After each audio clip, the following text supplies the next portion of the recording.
Hey guys, welcome to another episode of Jadenntube. Here to manifest that I'm going to be on Big Brother. Bitch, I won Big Brother. I played one of the most dominant games in Big Brother. I am a Big Brother all-star. I am a Big Brother legend. Like, you guys are going to watch it in real time, and I hope you guys can come back to this and realize, like, manifestations really do fucking work. And I will be living proof that manifestations do work. This is literally our reality, and all we have to do is, like, bend it and mend it to how we want it. And we can literally just align it to however we see it. Like, nothing is real. It's been proven in like CIA and FBI documents that astral projection and that this world that we perceive is not, actually real, and it's just a reflection of a bunch of other things that we think are real.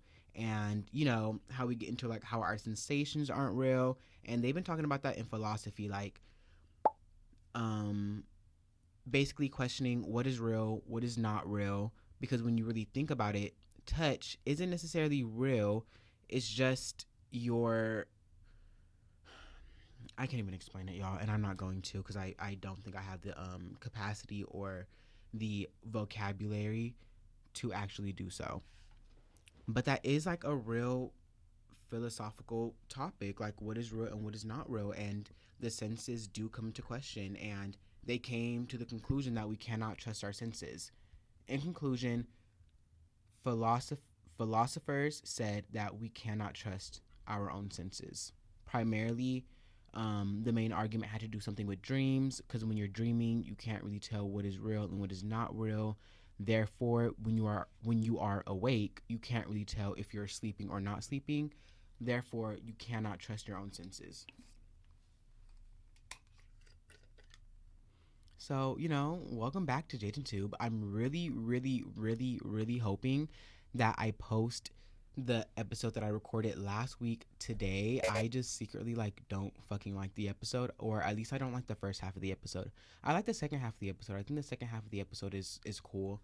Um Although, it does get a little personal, it does get a little real, but it doesn't fucking matter, like whatever.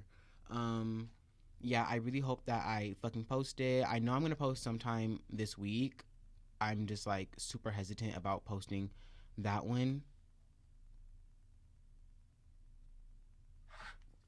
Okay, but anyways, I'm so happy to see you guys again. I love you guys so much, like always. I hope you guys can take some time right now to go ahead and manifest for what you want, manifest what you want your life to be, manifest what you want it to look like, and manifest what you want for others. You have to surround yourself around people who basically embody your future life, because the cast has to match the show. If the cast does not match the show,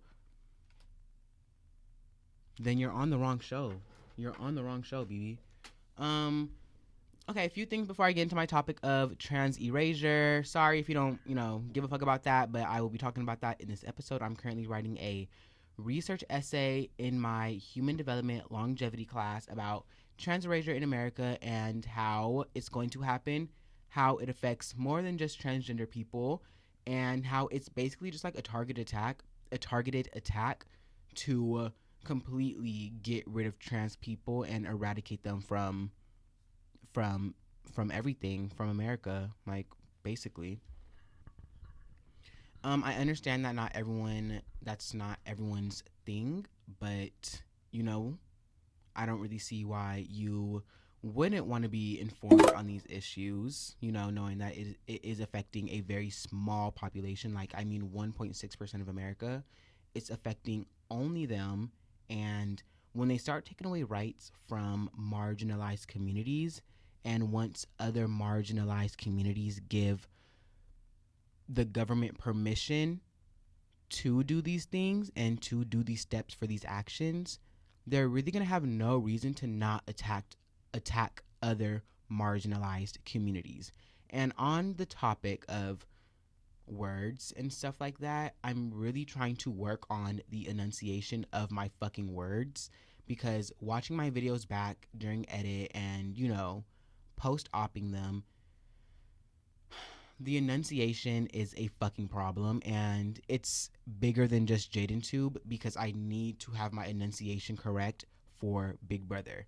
Like, that is why I think this podcast is going to be a or this show is going to be a really, really good thing for Big Brother and a really good thing for my audition tape and my bio and my, I don't necessarily want to say my trope, but they usually try to embed things that you do in your real life into your storyline, basically. You know what I mean? So I think me being, you know, in here and recording a podcast and saying it's a podcast and labeling it as an episode, I think not only does it show that I can talk correctly, which is why I'm trying to fucking enunciate my words so I can show these niggas like I know how to talk and I know how to do a confessional, and I can storytell, I can get my point across, and you know, it really shows personality and character. So, you know, like I tell you guys, everything I do is for Big Brother. So, the enunciation of the words is going to be a crucial key component into really getting on the show. And I will be on the show. I was already on the show. You know, I've been there, done that, won this, won that. And yeah.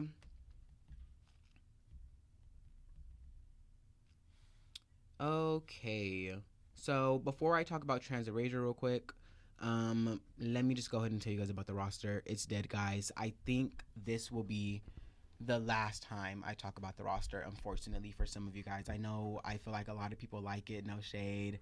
Like, I think it was tea. I agree, guys, but basically there is nothing to update. Like, I don't have any more niggas. When it comes to Mississippi, I completely stopped talking to him. I know you guys kept telling me, no, he likes you, he fucks with you, woo woo.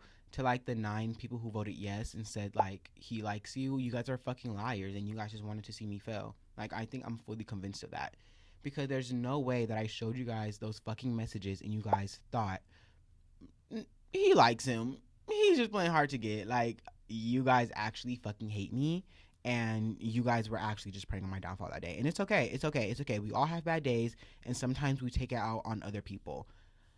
Likewise, we listen and we don't judge. I couldn't go to the cabaret concert for Jocelyn, and I really wanted to fucking go.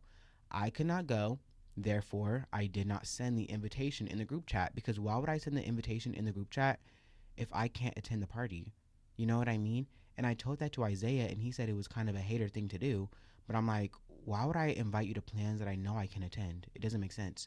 So, back to Isaiah. I asked Isaiah, who's actually gay. I asked Isaiah, you know, I showed him the messages and I said, does he really fuck with me? And Isaiah told me, Jaden, you knew the answer, BB. You know the answer. And I knew the fucking answer. I knew the answer. I knew who didn't fuck with me like that. And it was one message in particular that kind of like set him off. It was me texting Mississippi good morning on like Sunday and him not texting me back and saying good morning until Monday morning. After that, he was like, Jaden, please stop texting this man. Please stop texting this man. Texting.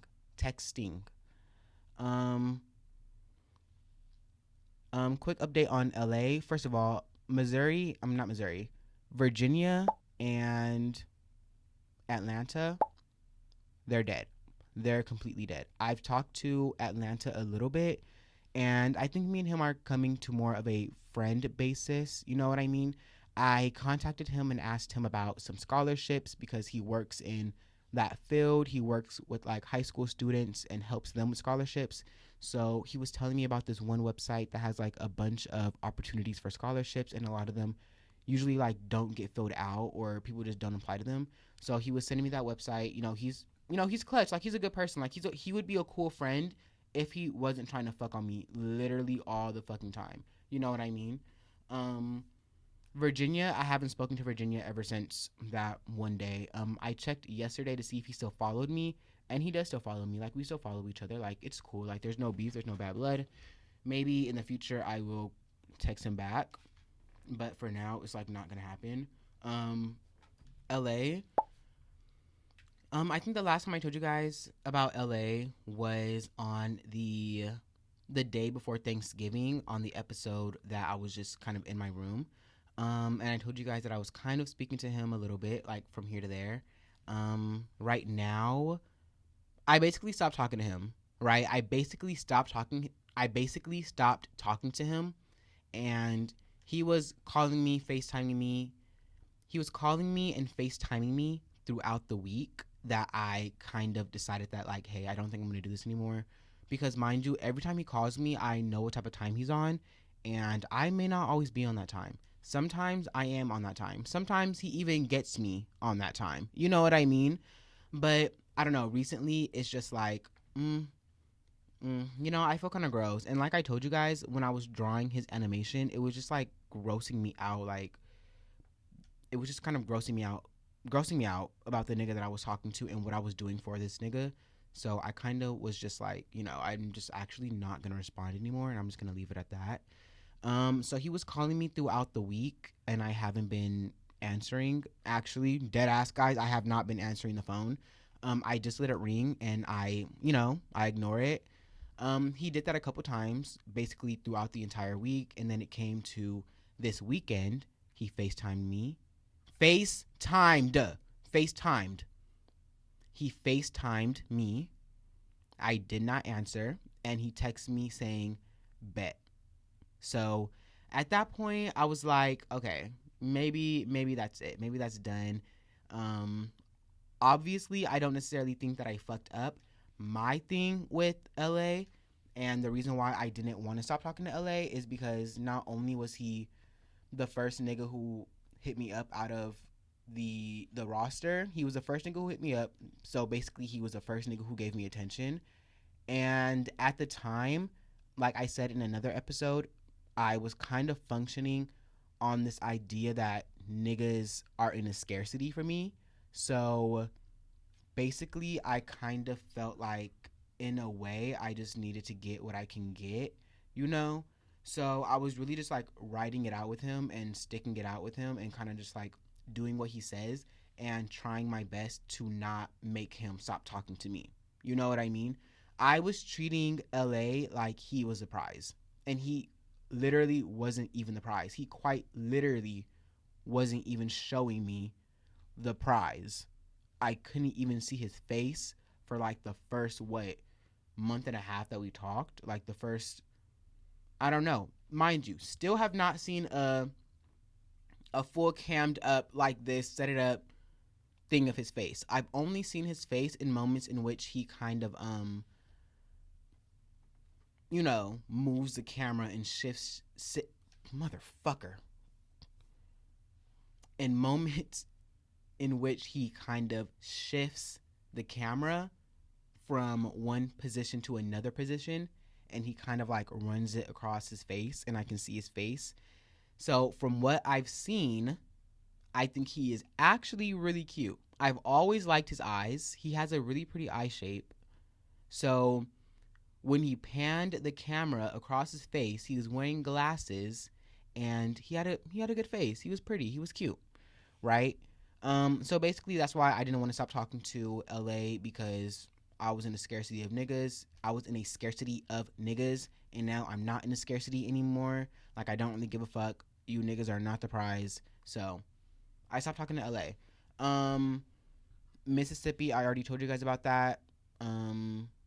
He doesn't really fuck with me. So when he actually texts me good morning on probably like last Monday, he texted me good morning, and I just did not respond, and that was it. And Tennessee,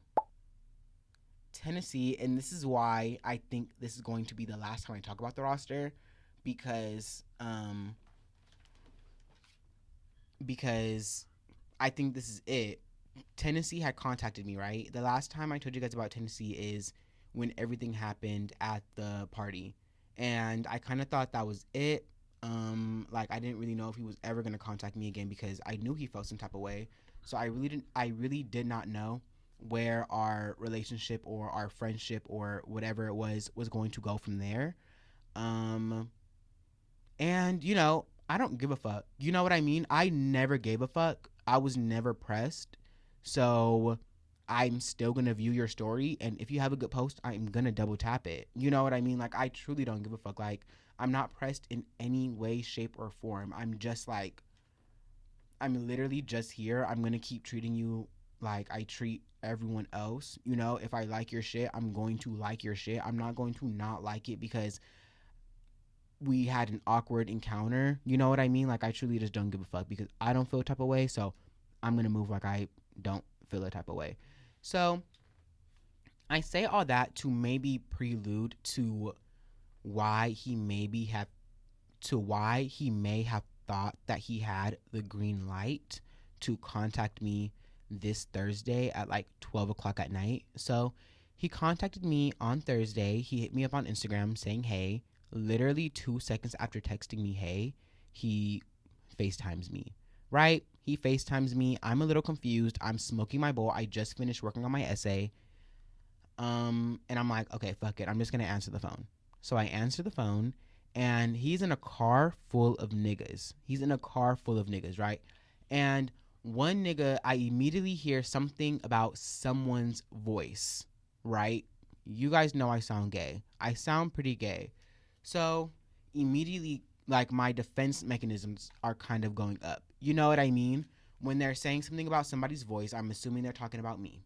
And in addition, I keep hearing them say, turn it up, right? And I keep hearing, I don't know if y'all can hear that, but I'm literally hearing that on the phone, right? So at this point, the phone is on its back. It's facing up towards the ceiling, and I'm ending the call.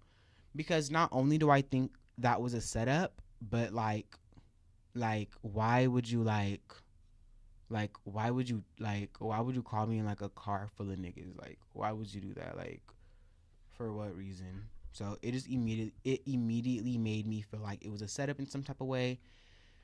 Fast forward, he got out the car. He texted me. He was like, those niggas are not talking to us. Woo. Why did you hang up the phone? And then he called me back, right? He called me back, and I'm like, yeah, I wasn't fucking with that. I thought it was a setup. That was a little crazy, you know? Like, I don't know. For me personally, if you're a man, you should not do that. So he had called me, and he was like, I'm in Davis. I was like, what? Like, why? Like, why are you in Davis? Like, it was immediately. Like, he was like, I'm in Davis. Why? Well, why are you here? Like, I'm literally getting scared. Like,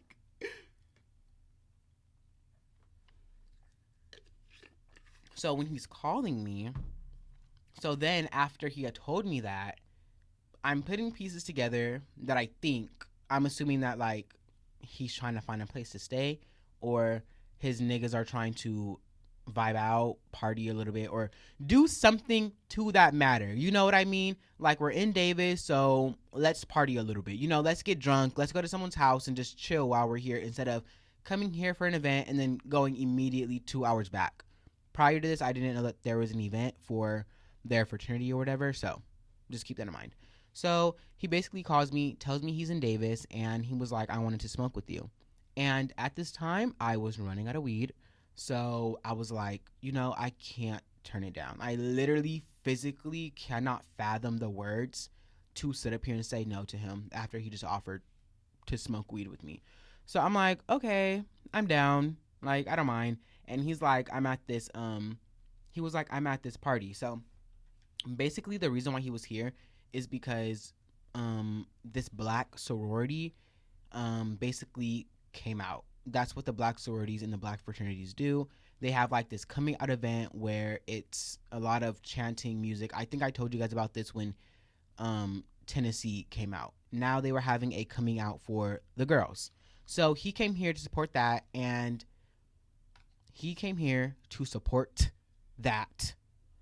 And usually there's always an after party. So he had called me, asked me to smoke, asked me if I was going to come to the party, and I was like, no, I'm not gonna go. He had asked me why I didn't go to like the little coming out thing, and I didn't even know about it. Like Kayla and Jasmine, the girls who are actually in the Dotas, they didn't tell me about it.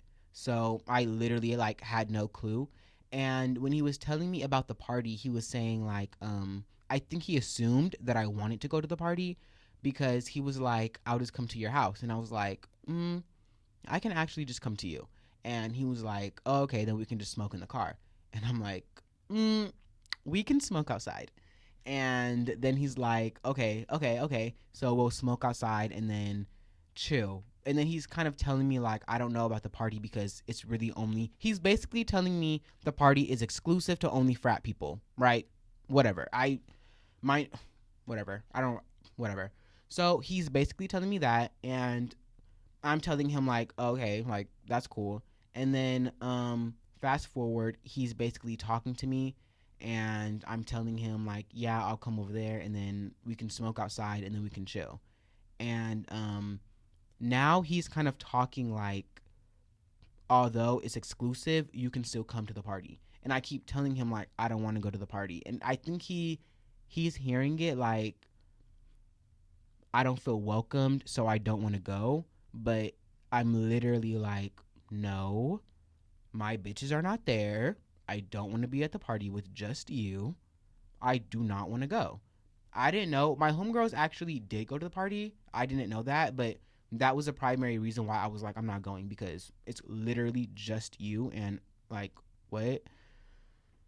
So that happened. Long story short, we did not smoke because his brothers like left after he kind of had called me, or a little while after, when I was going to go smoke with him. I was literally like about to be on my way to go to the place that was like maybe 10 minutes away from where I lived.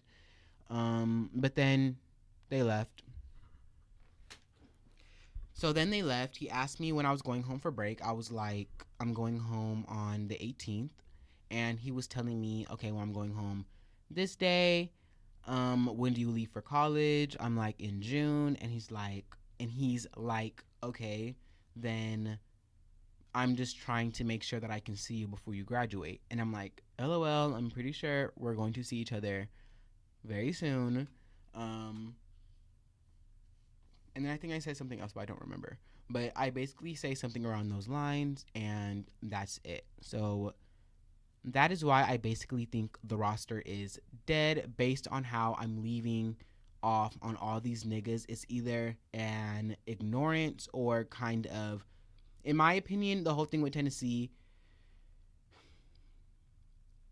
the way it left or the way it finished in the party, I don't necessarily think it kind of gave that's it. I kind of think it gave like, maybe there's a pause on it, but now I think it's just like a little more finalized and a little more kind of like, this is where we are. Clearly I think he still has feelings and he's gonna try to like work it out with me, but clearly I'm not fucking with it, and it is what it is. You know what I mean? Picnic day is coming up in April, and we need to set boundaries by picnic day. We have to set boundaries by picnic day. Why? Girl, picnic day is nigga galore. Niggas on niggas on niggas on niggas on niggas. Like, I have this one nigga, right?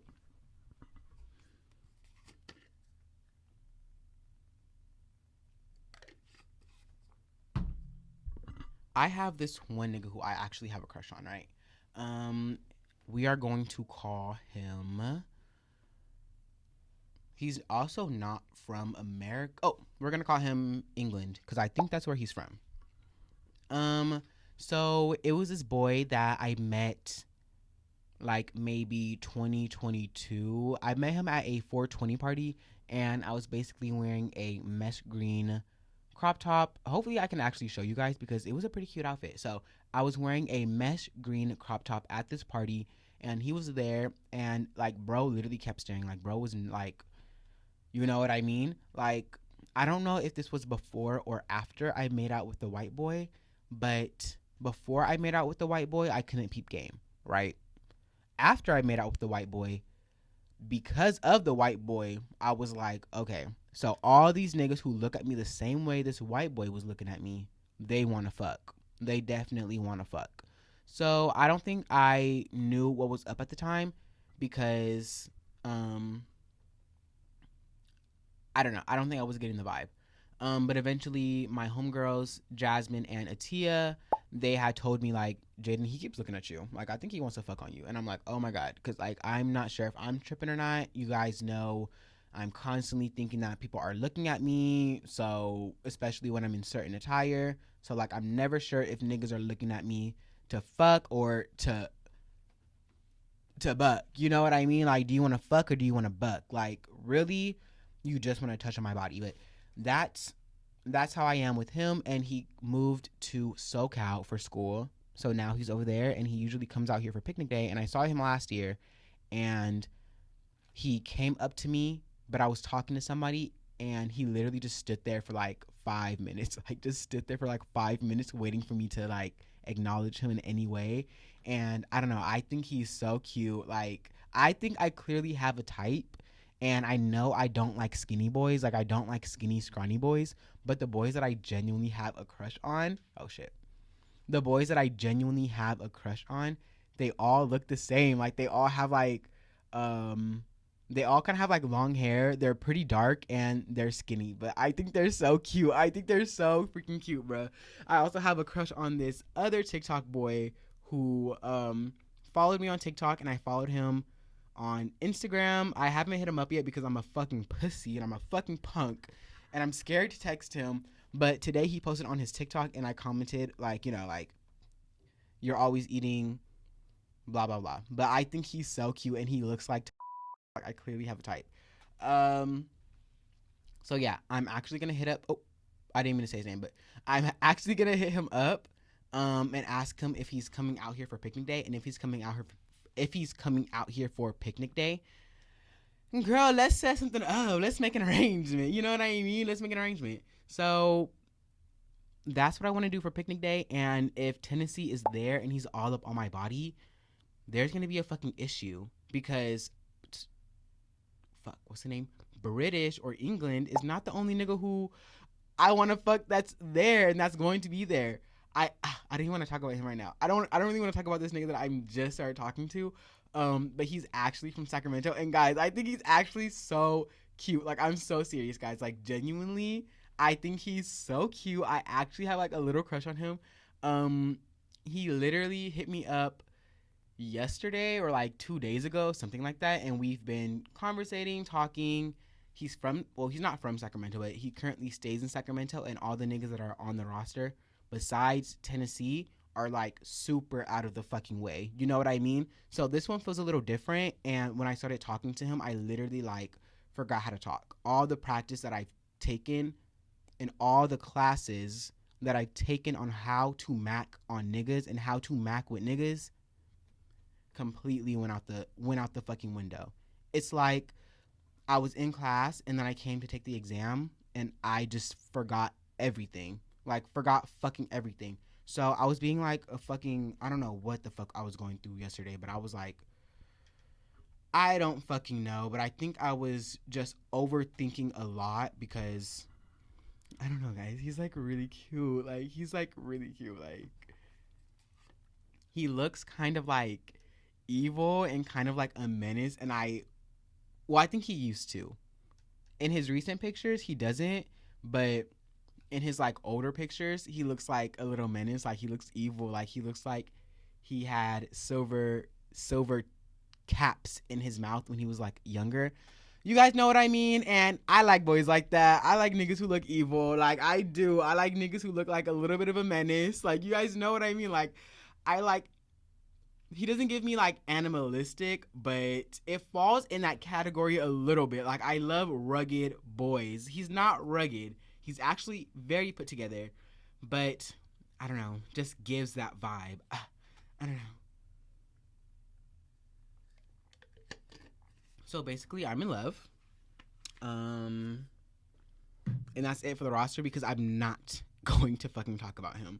I'm actually not gonna fucking talk about him because I like basically fucking refuse to.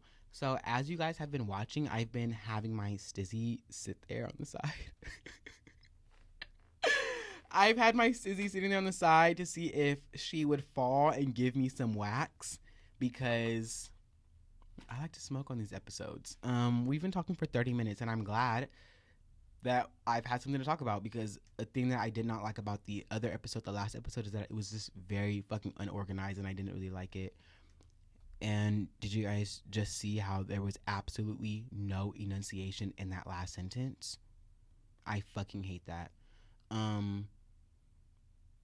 The last one I had no organization, but this one not too organized, but topics to talk about. So, sorry, I'm trying to figure out if I'm going to cut here, and I'm just going to smile until I get to the next scene. But that is the roster. That's why I think the roster is dead, because of how we left off with everyone. And I'm not going to be talking about the niggas who are currently on my roster, because I secretly, like, actually fucking like them. So I really only talk to you guys about niggas that I don't really give a fuck about, which I think is fair. Okay. So now that we did that, I told you guys that I was going to kind of talk about Trans Erasure a little bit, primarily because I'm doing a lot of research on trans people, transgenderness, sex and gender, and, you know, all of the legislative barriers that are hindering the trans community from literally prospering and just expanding and living, like quite literally just fucking existing. So the whole thing with Trans Erasure, let's just go ahead and, I guess, mirror it or parallel it to the gay agenda. So let me just go ahead and cut that narrative out, okay? There is quite literally, what time is it? 2:42. Okay. There is quite literally no such thing as a fucking gay agenda. When people say there's a gay agenda, they believe that all the gay, quote unquote, propaganda that we see in media and that's being promoted in like Walmart and Target for whatever fucking reason, they believe that is a targeted attack on heterosexuality and that they are trying to turn straight people gay. Where's the logic in that? When you see two boys kiss, straight men, when you see two boys kiss, if it's making your dick hard, that is not us turning you gay. That's us turning you on. It's the reason why we promote gay acceptance in media so much and in stores is so the suicide rate for the LGBTQ community isn't like fucking 1 in 3, dude. Like, I think it's about 54% of the people in the LGBTQ community like consider suicide, which is fucking crazy, and it's only increasing based on like the state that these people are living in. My focus is really on transgender people. So when it comes to transgender people living in the 25 restrictive states that we currently have, it clearly has a direct effect on their well-being and their liveliness and their mental health, especially. The bans that are currently being proposed in these states is getting rid of the bans that are currently being proposed in these states is getting rid of gender affirming care. And gender affirming care is basically not just top and bottom surgery, but also kind of like hormone therapy. I'm trying to figure out how I want to structure this. So basically, the reason why Trans Erasure is happening is because they are putting in bans across the nation to get rid of gender affirming care. The reason why they're taking away gender affirming care is because they basically think transgenderness is a mental illness. They think it's a mental disability. And that narrative is not true. The pipeline to becoming transgender, or I guess identifying as transgender, is basically the starting of body dysmorphia. To kind of understand body dysmorphia, we kind of need to define what the difference is between sex and gender. Sex is the like biological components that make you a man or a woman, right? So mine would be my penis, and for women it would be their vagina. But some people are born intersex, so it basically has components of both.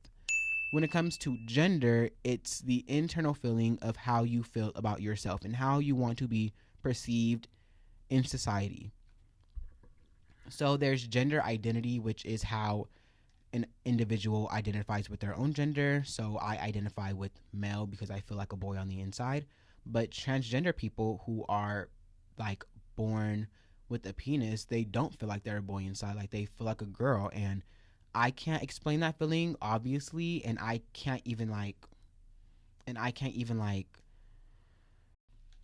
I say all this so we can maybe move with a little more grace in our rhetoric, because our rhetoric really does fucking matter, guys.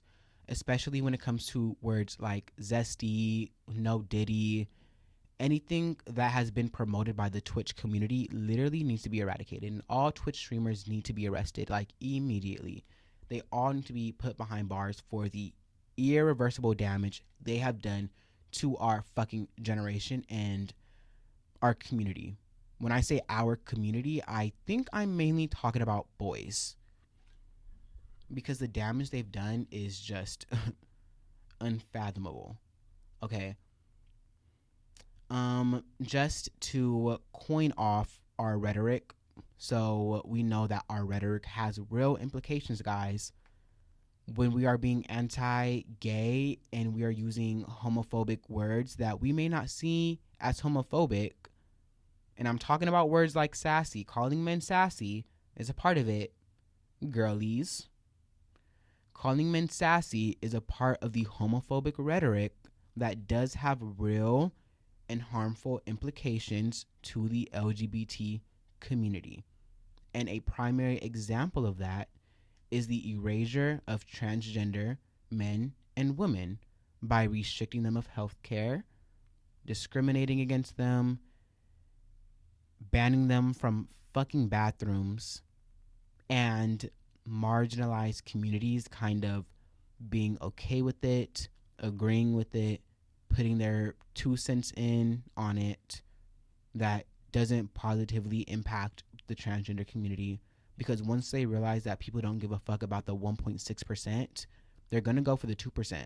And then eventually they're going to go for the 4, and then the 8. And then black people are back in fucking camp. So I really just think it is a downhill battle, or a rolling battle going downhill. Because once they start discriminating against transgender people, bitch, I'm next. Bitch, I'm fucking next. So you guys cannot support me if you guys also do not support transgender people, because that's weird and that's wrong. Something that I did used to think, because it was literally what I was taught, like in a fucking textbook, was that homosexuality and transgenderism is a mental illness. It is not a mental illness. Once I got to college, I kind of realized the implications with that study. It's not a mental illness. It's just that gay people tend to have mental illnesses. And it might be coined in because they're gay, but their mental illness does not turn people gay. It's because I'm gay is why I have so much fucking anxiety. And because of the alienation I feel due to my sexuality, I become depressed. So my mental illnesses did not turn me gay, but because I'm gay, it did result into me having certain mental illnesses. You know what I mean? So gender dysphoria is a mental condition, and that's why people say that transgender people have mental illnesses. It's not a mental illness in the sense of schizophrenia and that they're fucking crazy. It's not like that. It's just, I can't fully describe it because I've never had that feeling before. But it is gender dysphoria, where their gender identity and how they feel on the inside does not align with their biological components that have been given to them on the outside.